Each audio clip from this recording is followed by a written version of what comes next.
Hello, welcome to this video. This video is special because this time I will be delivering the content in English because this is a special video for my friend Michael in Zambia. He told me that he has a difficulty understanding whether an eagle could be assigned to bird object in object-oriented programming, and he also told me that he had a difficulty in sleeping due to his medication.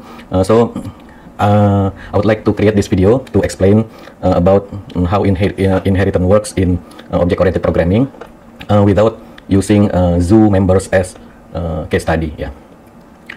In doing so, I hope that I can explain the concept in more understandable way, and if I fail to do that, maybe this video is boring enough for him to get him into sleep. So let's get into the explanation. I hope you will enjoy this video.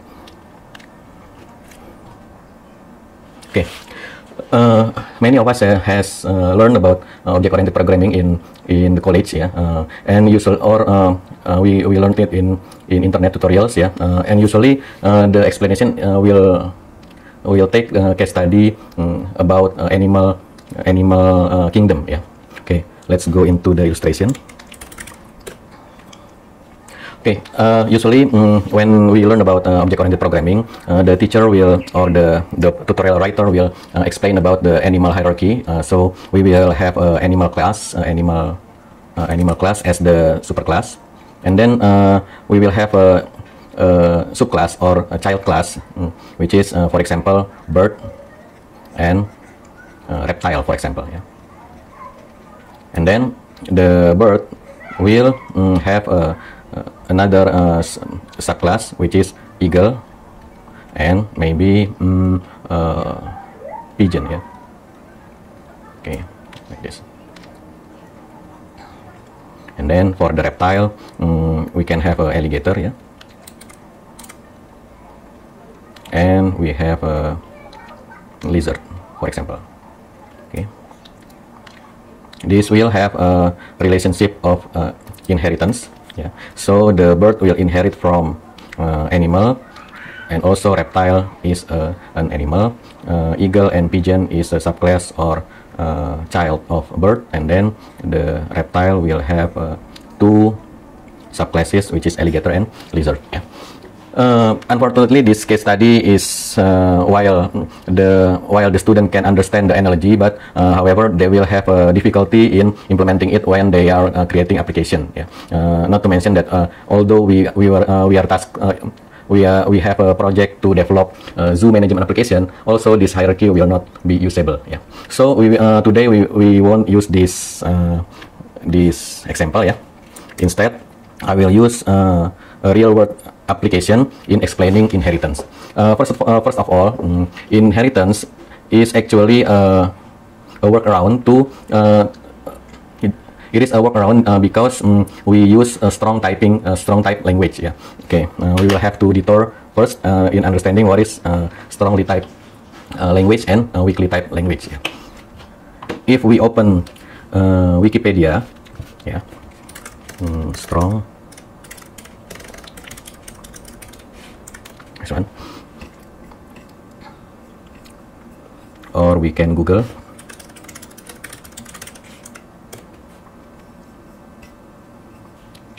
We have a distinction between among programming languages, that we have a strongly typed versus weakly typed type system. And then we also have static typing and dynamic typing. Yeah. To understand this, first we have to understand data type. Yeah, data type. Data type is actually it is simply a type of the value that will be stored in a variable. For example, we have a variable a, and we want to store a number inside this variable. So we will assign the value, for example, 10 into a variable a. Yeah. And then we have a variable b. We want it to store a boolean type, for example, true false. And we will store, for example, true in here. And then we have a variable c. In this variable, we want to store alphanumeric data, for example, my name. ND. We have a quote in here. You can use a double quote or a single quote depending on the language. Yeah, doesn't matter. This is we have several kind of value, types of value that we want to store into a variable. Yeah. This is a different types. Yeah, because if we have another variable, for example x, and then we put numeric value into x, for example 7, and then we can perform some operation to this variable. For example, I can do this. Yeah, I can subtract a minus x equals to it will returns this is 10 and then this is 7, so it should return 3. Yeah, okay. And if I add, it should return 17. Yeah. Why this is happening? It is because we are combining the value of a numeric variable with another numeric variable. Yeah. So this we can call this numeric. Yeah. Okay.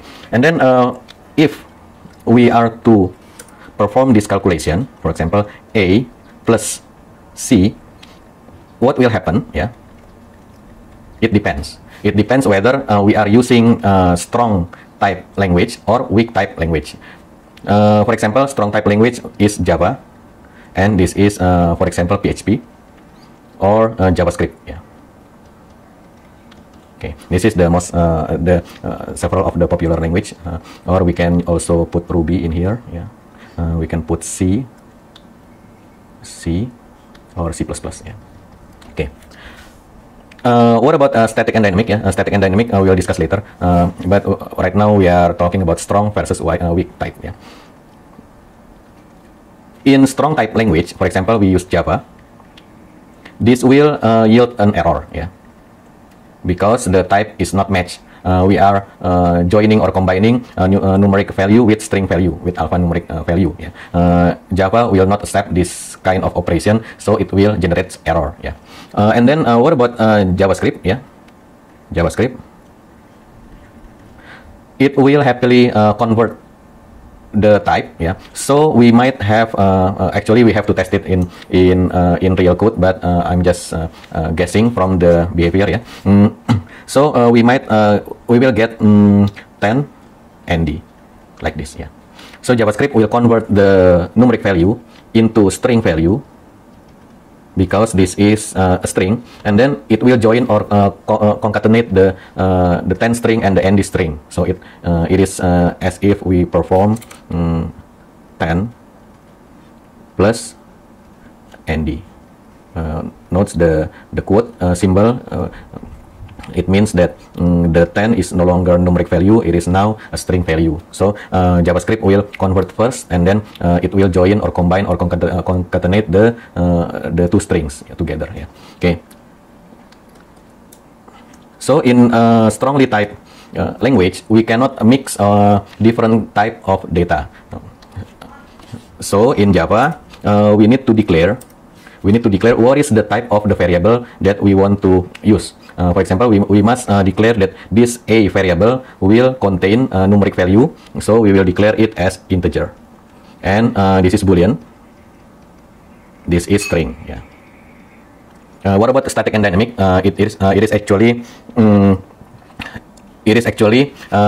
determine whether the checking is performed at compile time or at runtime. This static type language will check the correctness of the type or the conversion of the type before run. Usually in Java, it is performed in compile time. While the dynamic language will check the types during the application, while the application is run. Yeah. So we call it runtime. Okay.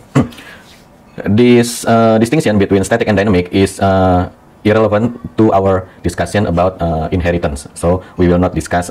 We can forget about this static and dynamic typing.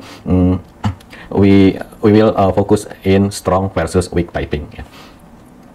So the weakly typed language will happily convert the data type according to what the programming language thinks it is appropriate. So we might want this conversion, or we might not want this conversion. For example, I would like to the language to detect whether I made mistake by combining this value, or I could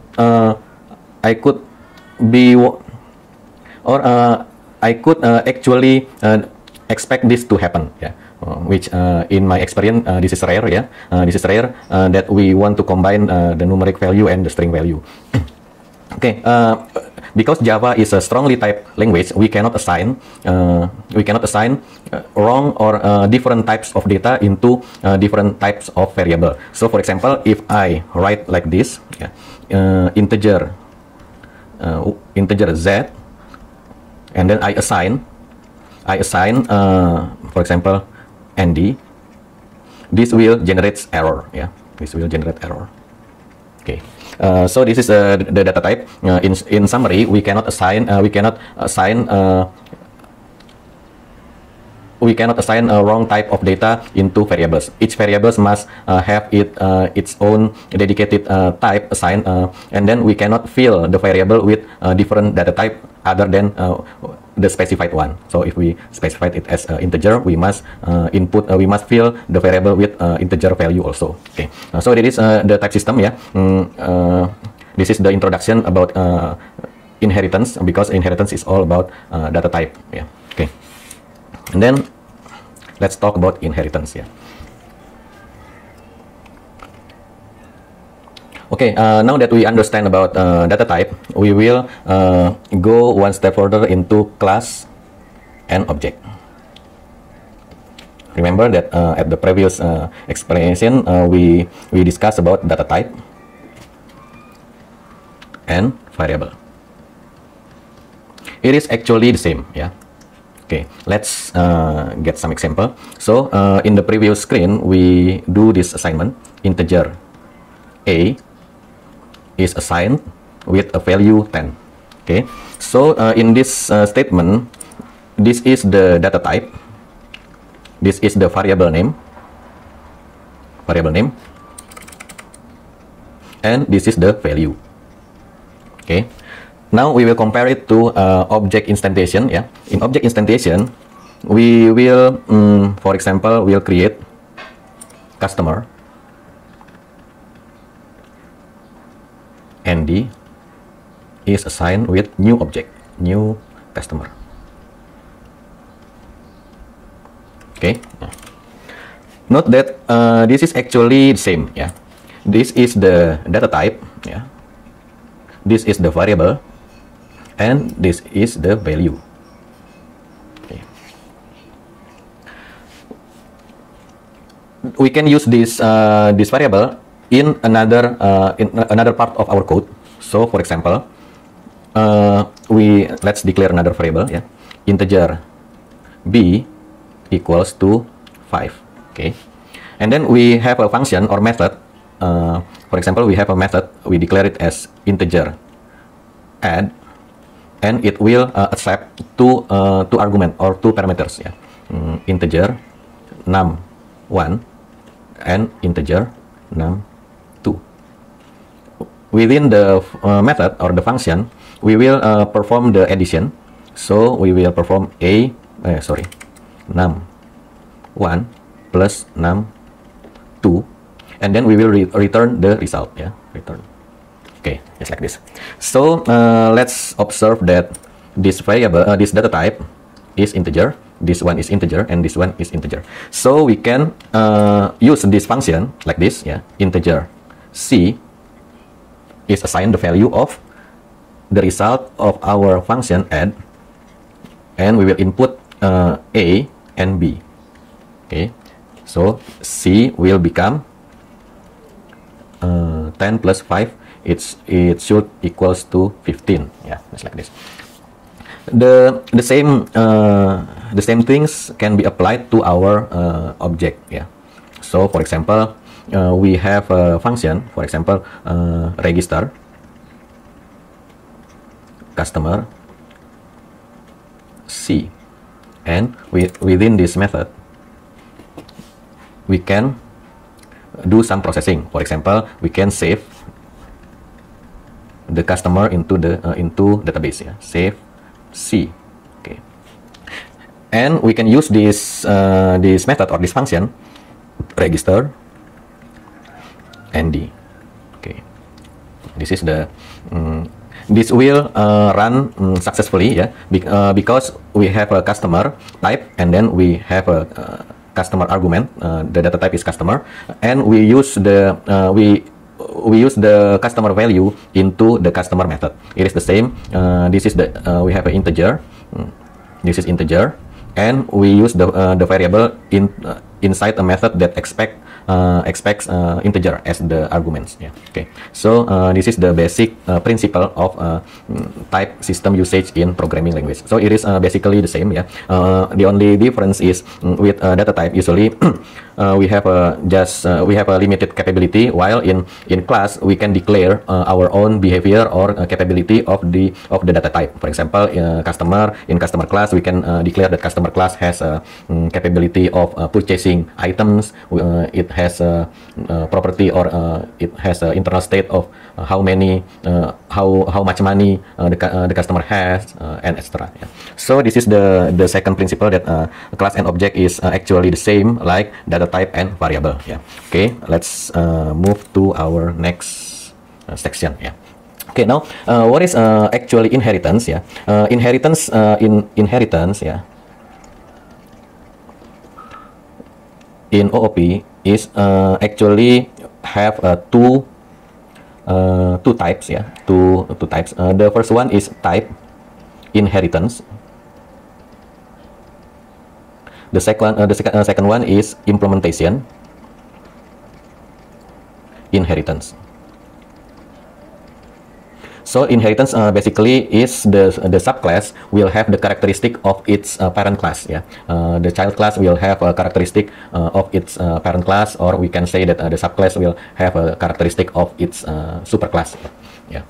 So first we will discuss about type inheritance. Yeah, type inheritance.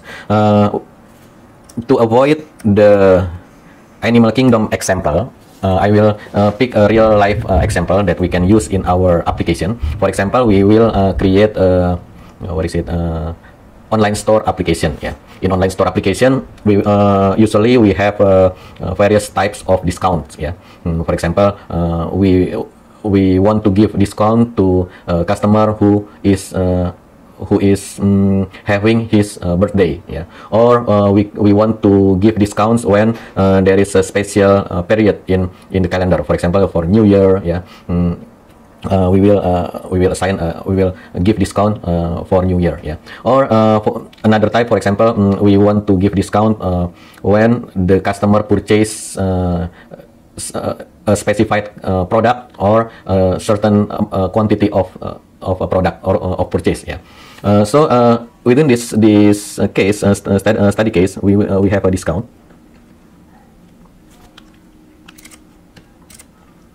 Discount. First, we have a discount based on customer, and then discount based on time. Yeah, time period. We can have a discount based on product, or we can discount by purchase amount or quantity. Okay, so how we will approach this problem? Yeah, how we will design the class hierarchy to accommodate this case. Yeah. Actually, the best reference in my experience in learning object-oriented programming is a book by Gang of Four. It is 4 authors. Yeah, they wrote a book called Design Patterns. Yeah, you can. It is a very popular book. You can Google it. Design Pattern. This one. This is the author, Eric Gama, Richard Helm, Ralph Johnson, and John Friesitz. Yeah.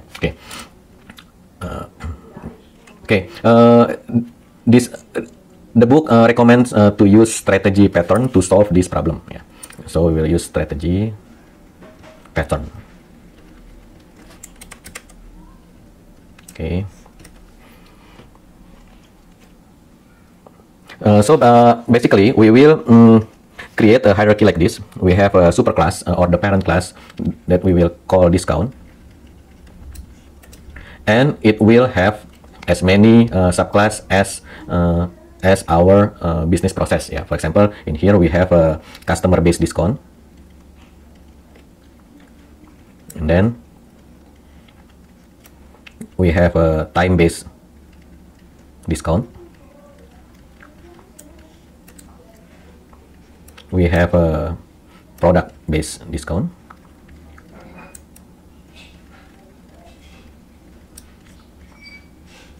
And we will have a purchase discount. Yeah. Okay. This is the subclass. Yeah. Like this. This is the class diagram. Yeah.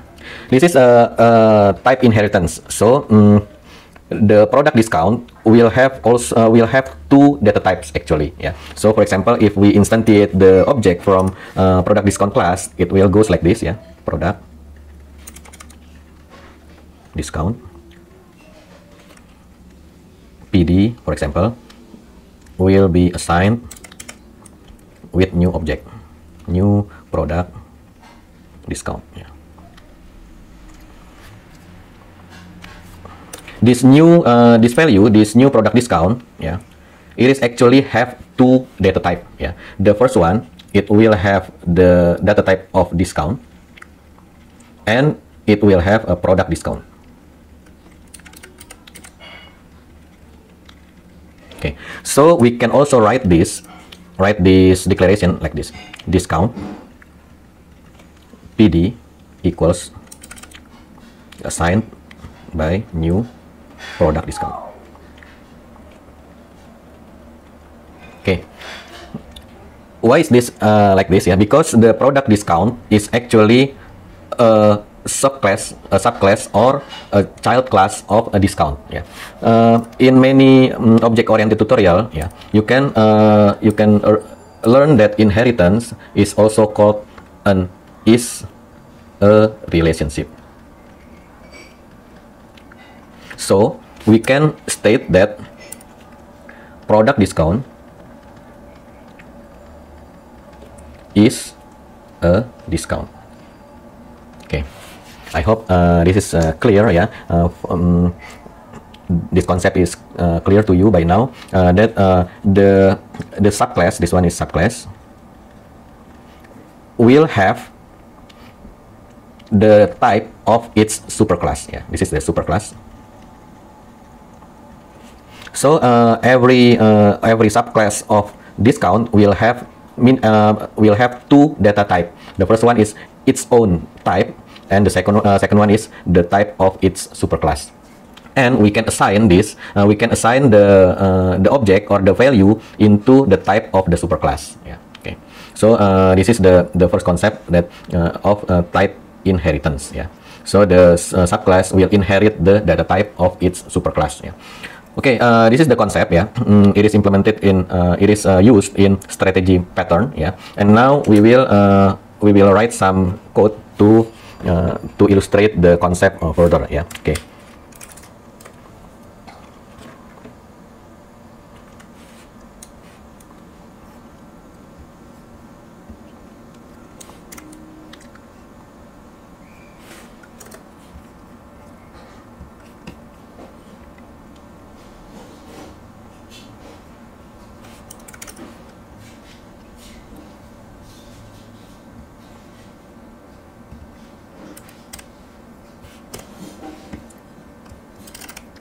Okay.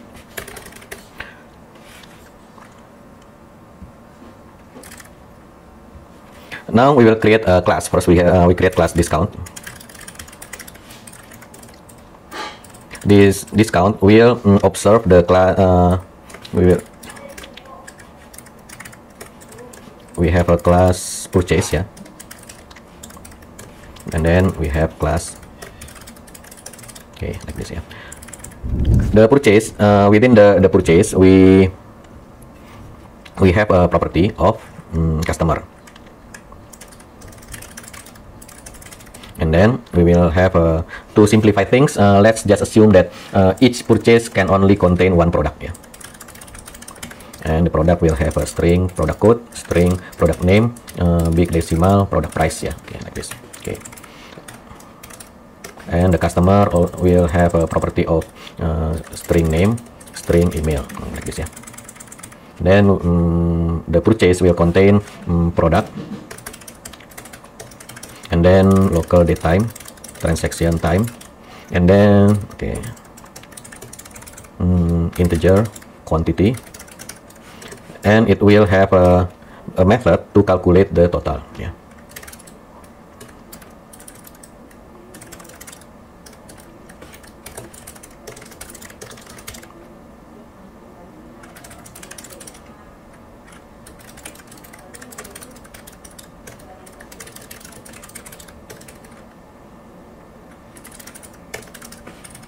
Okay, like this. Yeah. Now and now the discount. Actually, for the superclass, we don't have any implementation. Yeah. So in Java, we will declare the class as abstract. Yeah, because it only have one method.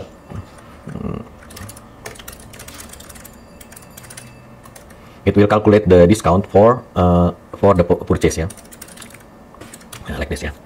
Okay. What about the implementation? Yeah. We have 3 implementation. So as we explained here, we for the first this first example, this is a type inheritance. Yeah, so we will only use the type in our subclass. We don't use the implementation in our subclass. Yeah, we will declare another class,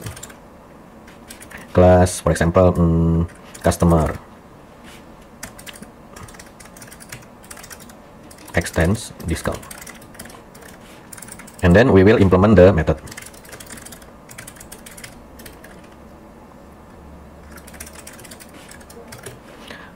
This is just a pseudo implementation. Yeah.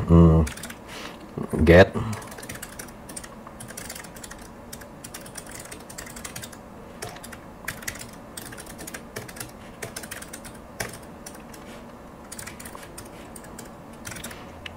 list of customer names entitled to get discount.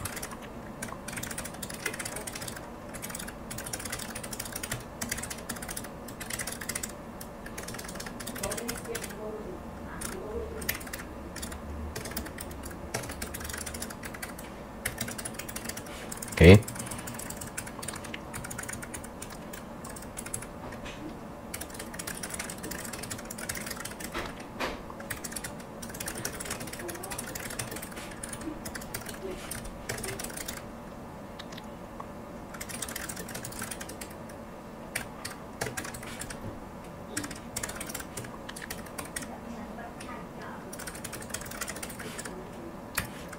Okay, so this customer discount class is giving a discount based on the customer's name. Yeah, I will move it to new. Okay, like this. Yeah. Okay, and now we can implement another implementation. We can create another implementation. Class.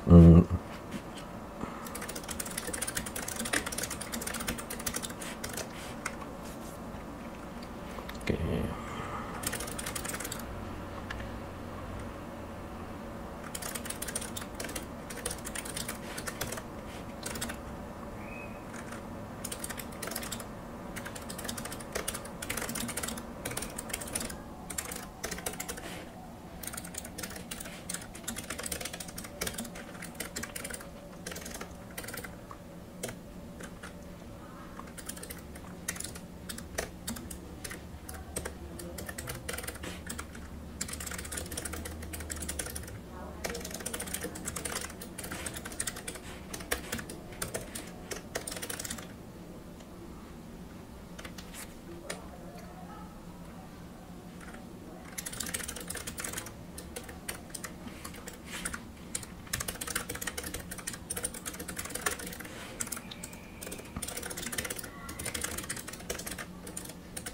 Okay. We will just create two implementation. Yeah, because the video is already too long. Yeah. Okay. Now how we will use this this class ya. Okay.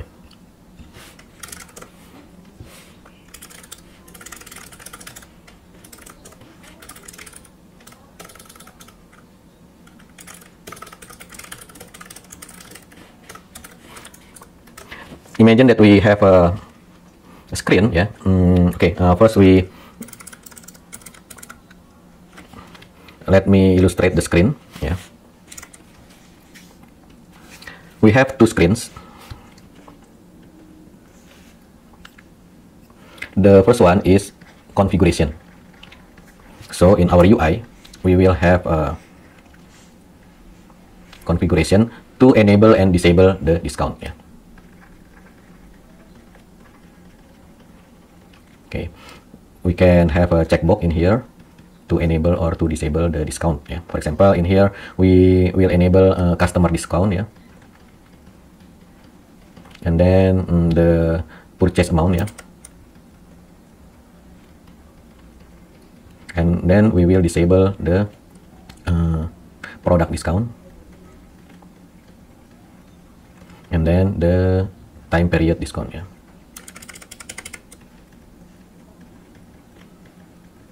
And of course we can also provide the screen for further customization of the discount. For example, customer discount, yeah.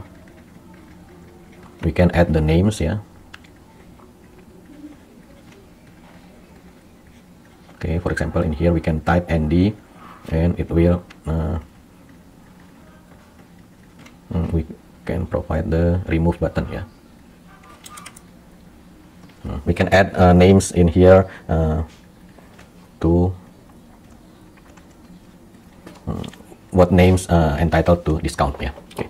And then the second UI, the second screen is we can create the purchase or transaction screen, yeah, like this, yeah. In here we have a time. For example, today is 1 August 2021 at 0800. Okay, and then customer, for example, we can scan the barcode, yeah, the member card, yeah, and then we will have a 1 2 3 4 5.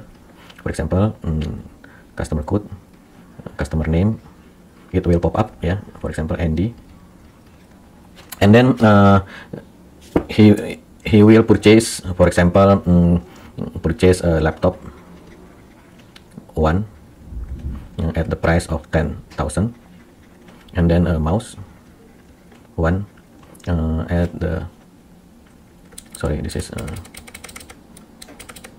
1,000, mouse 1 for 30, and then USB disk, yeah, to $10, yeah. So it will get a total of 1,000. Okay, 1,050. Okay, this is the total. Now we will calculate the discount, yeah. Okay, calculate the discount.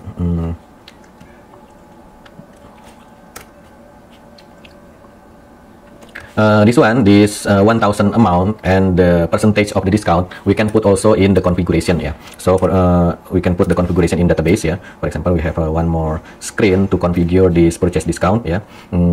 Purchase discount amount. For example, we put 1,000, and then the discount percentage will be 15%, yeah. In here the percentage is set. This one, the percentage is 10%, yeah. We can provide the configuration like this. Now we would like to calculate the discount for this screen.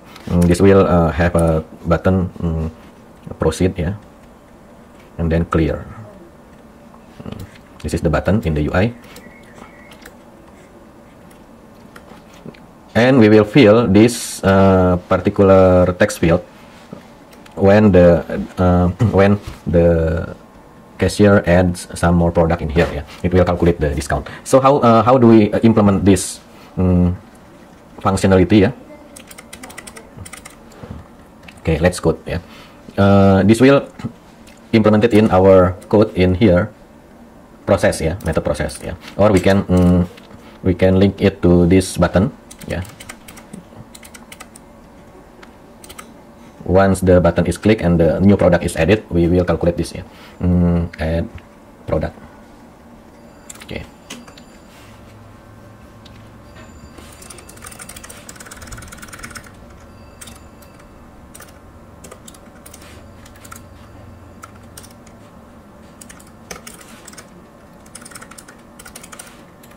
And of course, at this purchase, we have a list.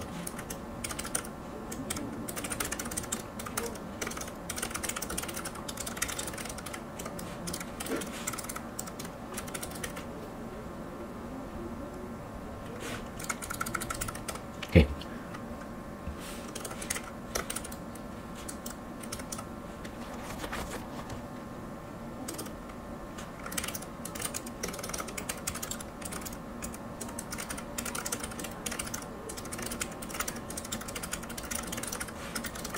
Okay,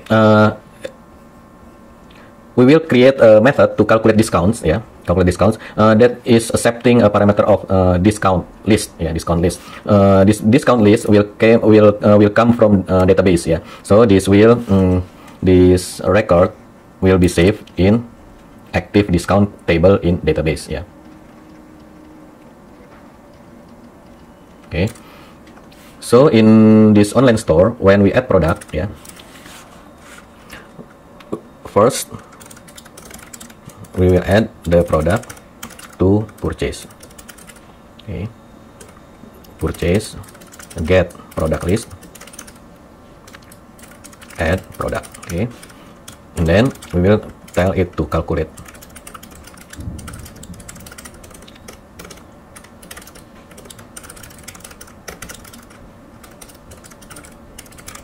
Okay, this variable, yeah, this variable in here, this is the calculation, yeah. Actually, we have to accumulate, yeah.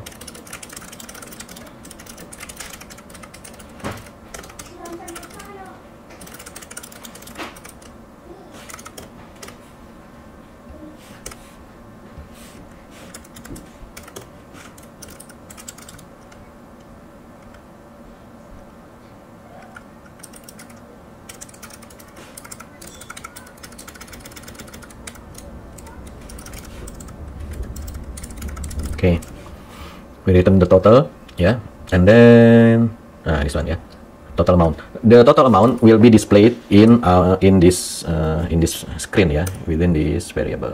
This is the total amount.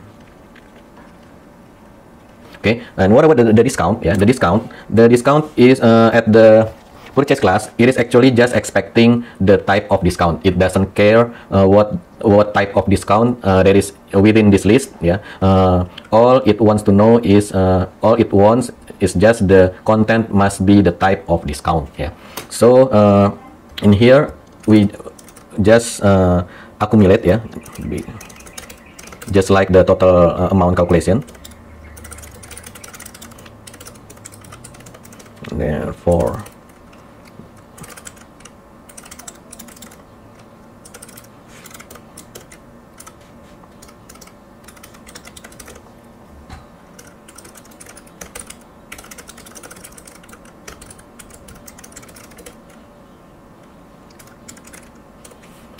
this one, yeah, calculate purchase, yeah, purchase. What is the purchase? Yeah, the purchase is itself. So we put the parameter this, yeah, this refers to this object. So it will calculate this object, and inside, yeah, let's elaborate, yeah. Okay, now we get active from database, yeah.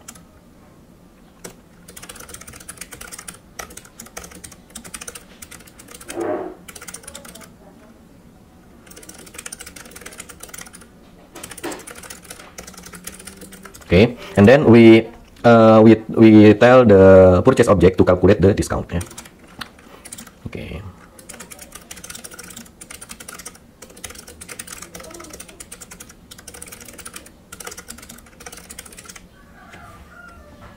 The method name is total discount. Okay.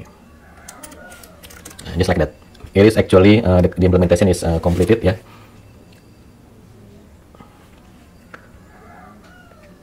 So let's walk through the implementation, yeah. In here we call the method total discount. Total discount will process this discount, yeah, the all the object within this list, yeah. And as we know, yeah, we have two discount in the which is active, yeah. Okay, customer discount and purchase discount. Okay, let's walk through, yeah. First we call total discount. Total discount, the method is here. It will look for each object, for each discount object within this discount list, yeah, discount list. Oh, sorry, this is the variable in here. Okay, now for each discount it will call total it will call method calculate, yeah. And as we know, the implementation of calculate is different between each subclass. So we have two subclass, so this will have two iteration, yeah.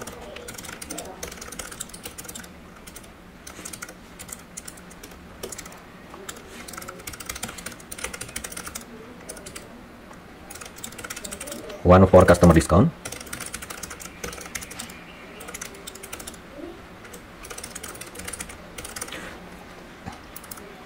so in first iteration, yeah, in first iteration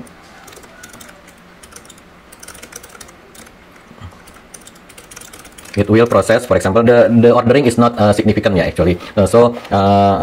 We can process customer discount first or purchase discount first. It doesn't matter because the number is will be accumulated anyway. So the order of the execution does not matter. Yeah. This is just for example. It will process customer discount. Okay, let's check the implementation. Customer discount. It will check the purchase and get the name, yeah. Let's see our illustration. The name is Andy, the customer name is Andy. So it will return 10% of the total amount. Total amount, as we know, it is 1050, yeah. So it will return in here, returns 105. Okay, and then at the second iteration, it will process purchase discount, which is 15% if the amount equals or higher than 1000, yeah. It is 1050, so it will 15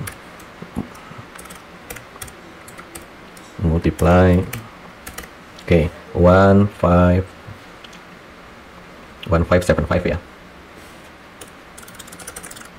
1575. Okay.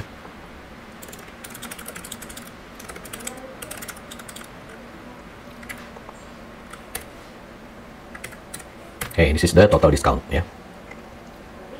So at the total discount, it will display 162.5, yeah. Now, as we can see from the sample code, yeah, this purchase discount class and customer discount class, it is actually have the data type of discount, yeah. So we can assign the value, the object of customer discount to whatever method or variables that expects a discount type. Yeah, so in here we can put it in a list containing discount, and we can call the method, the calculate method of each implementation, because it extends discount. It has a method calculate, and it also the customer discount also has a calculate method. Although they have a different implementation, it doesn't matter. From the viewpoint of the calling method, all it expects is just the object, the discount object must have calculate method which expect purchase as the argument. Yeah, this is purchase. Yeah. Okay. So this is the usage of inheritance in strategy pattern. This is called strategy pattern because for this discount we have two strategy, or in our previous story we have actually four strategy for calculating discount, but we only implement two of them. Yeah. Each instance, each implementation has a calculate method, but it will differ in its implementation. So the customer discount class only inherit the data type of discount. It doesn't inherit the implementation. Yeah, we what about implementation inheritance? We will discuss in another video. But now the main point is if we do inheritance like this, the subclass will automatically get the type of the superclass. So customer discount will also able to be assigned to any method or any variables that is expecting discount. Yeah. And also we have used the same scenario in this statement, list and array list. Yeah, list is actually the superclass. Yeah, it is the abstraction of a concept of list which contains many elements inside it, and the ordering is significant, is maintained. Yeah, but the implementation will have a different algorithm. It has an array list and it has a linked list which differs in performance characteristic. Yeah, but the behavior is the same. We can add element into list, we can remove element from the list, we can check whether the element exists within the list, and etc. Yeah, it is the same with our discount object. Our discount class will have a calculate method that receive purchase and returns big decimal. So in the client code, in the using class or the calling code, it can safely use the method without errors. Yeah. So it can call calculate method safely like this. Yeah. Okay, that is my take on explaining inheritance, especially on type inheritance. In the next video, we can discuss about implementation inheritance. I hope this video is clear and you can learn something from this video. Thank you for watching. See you in next video.